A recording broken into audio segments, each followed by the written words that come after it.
Una niña de apenas 8 años desaparecida deja todo un país en suspenso, esperando que aparezca sana y salva. Lamentablemente no sería así. Este es un caso que estremeció a Inglaterra. Este es el horrible caso de Sarah Payne. La familia Payne, como muchas otras familias, esperaban que llegara el verano para irse de vacaciones. El lugar favorito de los 4 hijos de esta familia era West Sussex, al sur de Inglaterra, donde estaban los abuelos de los niños. Ahí se sentían libres, ya que era un campo grande donde los abuelos cosechaban maíz.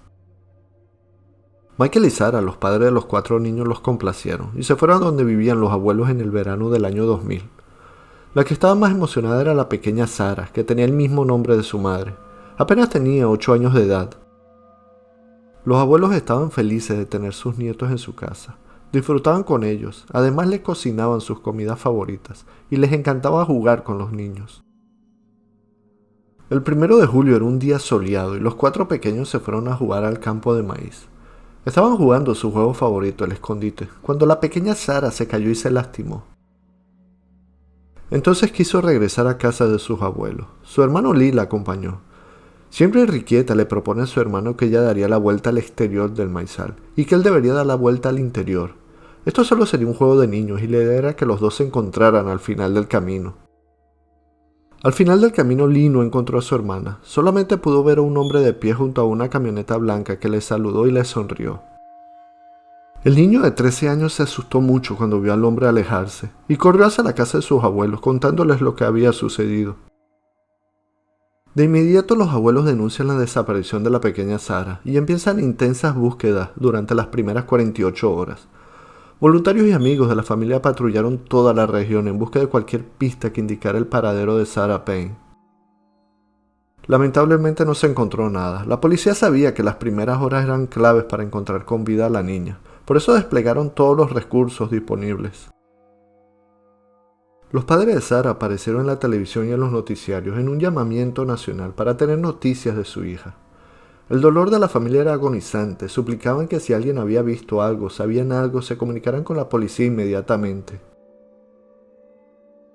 Sarah, if you're watching, Mommy loves you. And we miss you. And we're looking for you, darling, and we're gonna find you. Okay? We're gonna find you.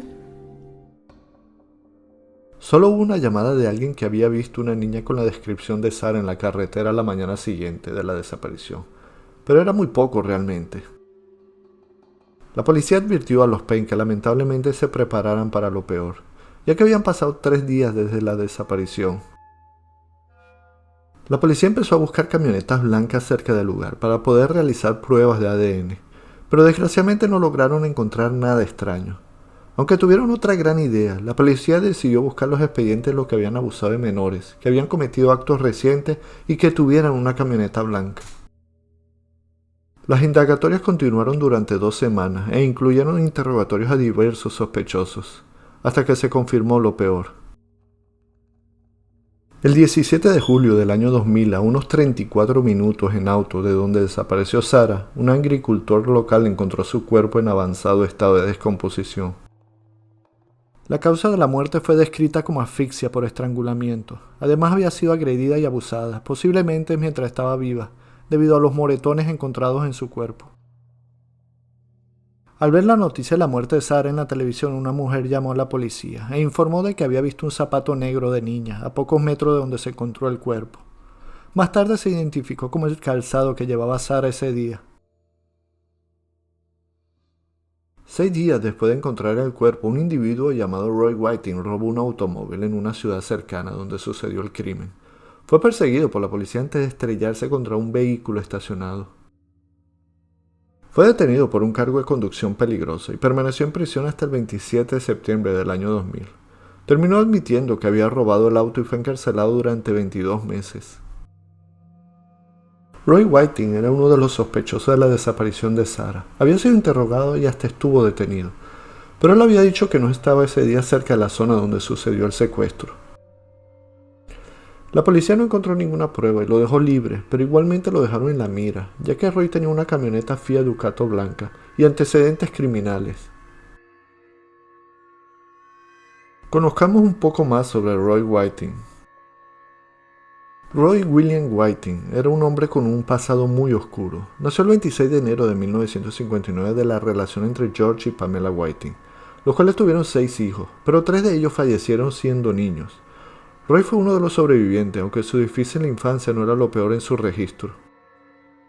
Whiting le gustaba participar en carreras de autos clásicos. Además no tenía formación académica y no solía permanecer mucho tiempo en un mismo empleo. Trabajó como repartidor, mecánico y obrero de la construcción. Todo normal hasta ahora, pues este individuo tenía una condena por abuso a menores, por un delito cometido en 1995, cuando secuestró a una niña de tan solo 8 años. Posterior a esto admitió su delito y recibió una condena reducida de 4 años, pero desgraciadamente salió tras cumplir solo 2 años y 5 meses. Después de haber entrado a prisión fue inscrito en el registro de delincuentes del Reino Unido. De todas maneras, esto no evitó que volviera a actuar. Pero lo peor fue esto: los informes psiquiátricos antes de la sentencia informaban que era probable que Roy Whiting volviera a atacar, pero no los tomaron en cuenta, los dejaron pasar por alto. Roy fue obligado a cumplir otros 5 meses de prisión antes de ser liberado por negarse a someterse a un curso de rehabilitación para delincuentes de esta índole. Ahora Roy estaba en prisión debido a robo y conducción peligrosa. Entonces los detectives realizaron pruebas forenses a su camioneta blanca, que había comprado el 23 de junio del año 2000, solo pocos días antes de la desaparición de la pequeña Sarah. Pues se encontró un mechón de pelo rubio perteneciente a la víctima, en una camiseta que estaba en el maletero del vehículo. El 6 de febrero del año 2000, tras una amplia investigación policial, Roy Whiting fue acusado del secuestro y asesinato de Sarah Payne. How far away from her were you in your vehicle when you first saw her? No comment. What side of the road was she walking on? No comment. At what stage did you decide that you were gonna take her? No comment.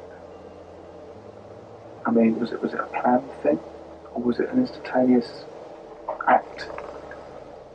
What was it like? No comment. Is there anything that you don't understand about what I've asked you over the past few days?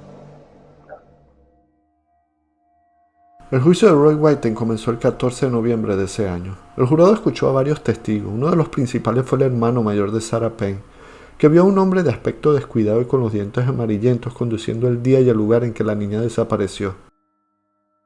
También fue decisivo el testimonio de 2 conductores que declararon haber visto una camioneta blanca estacionada al borde de la carretera el día 1 de julio, cerca de donde se encontró posteriormente el cuerpo de Sarah. Además había un recibo de combustible que Roy le había puesto a su camioneta el mismo día del secuestro, y esta estación de servicio estaba a solo 5 kilómetros de donde apareció el cuerpo de la pequeña. El 12 de diciembre, tras un juicio de 4 semanas, Roy Whiting fue declarado culpable del secuestro y asesinato de Sarah Payne y condenado a cadena perpetua. En la cárcel Roy no le ha pasado nada bien. Primero fue atacado con una navaja por otro preso mientras sacaba agua caliente de un grifo. Después volvió a ser agredido, esta vez con una puñalada en el ojo. Una tercera agresión al delincuente se produjo el 8 de noviembre del año 2018, cuando fue apuñalado por otros 2 presos en su celda. Fue trasladado al hospital para recibir tratamiento y regresó a la prisión poco después en condiciones estables. Roy sigue en prisión y cumple su condena en la cárcel de Wakefield en West Yorkshire, Inglaterra. This doesn't make us happy, but justice has been done. Sarah can rest in peace now. But let's make sure that this stops happening time and time again. Sarah, la madre de la pequeña, inició una importante campaña a favor de la creación de una ley que permitiera a los padres tener acceso a la lista de delincuentes de este tipo que vivían cerca de sus barrios. Esta fue llamada como la Ley Sarah. La ley permite a las personas en Inglaterra y Gales preguntar a la policía si alguien con acceso a un niño ha sido condenado o sospechoso de abuso. Los oficiales investigarán los antecedentes de las personas y revelarán detalles confidencialmente, generalmente a los padres o tutores del niño. Cualquiera puede presentar solicitudes bajo la ley de Sarah, pero la policía solo informará a la persona que puede proteger al niño. En la escuela donde estudió Sarah hay una estatua de bronce de 60 centímetros de altura, en honor a la pequeña. Hasta el día de hoy, el terrible final de Sarah sigue conmoviendo a Inglaterra. Su madre sigue luchando después de haber quedado inválida por un ataque cerebrovascular, y su padre falleció el 27 de octubre del año 2014. Una terrible y triste historia. Si el video te gustó, dale like, compártelo en tus redes sociales y suscríbete. Esto es Insomnio TV.